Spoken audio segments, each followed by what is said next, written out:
Review time, Pot! And you got these New World Order police wanting to enact gun control without legislation. Let's look at this. You could call it gun control without legislation. See that? Local governments that buy handguns for their police departments are asking, as customers, for a change in the way gun makers do business. CBS 2's Lou Young has the story from New They just came up with this all by themselves. Rochelle. The gun on the cop's hip is a Glock semi-automatic. When it's time to replace the weapon, though, that just might change depending on the attitude of the gun maker. We want to use the power of the marketplace, the power of the free market. We're saying to Glock, embrace the new technology to make guns smart, that only the person that's legally responsible to own that weapon can use it. And what is that gonna do? Huh? I think they can do that. They What? have it already. It's already on the market. Glock and 6 other gun manufacturers are being targeted by a coalition.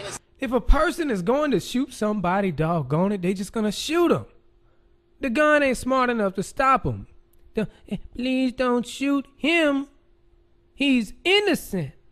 Of police departments, municipalities, and clergy members to help start dealing with the gun violence problem.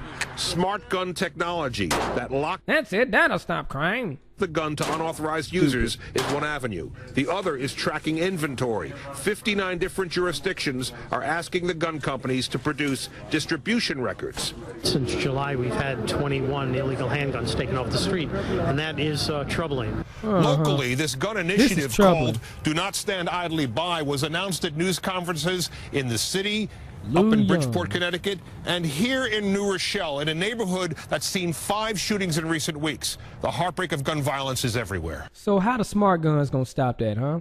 If we had smart guns, Oh, he gonna tell us. no one could have operated that gun without the right identification. What? His nephew was killed in a gun accident. So they get the gun, they have the correct identification, and then they go out and do the crime. Her nephew was killed in a You see how that works? We're talking about criminals here. Yonkers drive-by They back don't in care. May. My brother's life will never be the same. His I do believe they can still do drive-bys with guns that belong to them. mother's life What you mean you have to steal a gun just to do a drive-by, Joker? will never be the same. The Coalition of Gun Customers says it got a warm reception from the people at Sturm Ruger Arms in Connecticut, but the cold shoulder from Beretta and Glock, two of the most popular police and military handgun makers in the country. No one responded to our calls for comment today. We're in New Rochelle. Joke. Redsilverj. All I gotta say.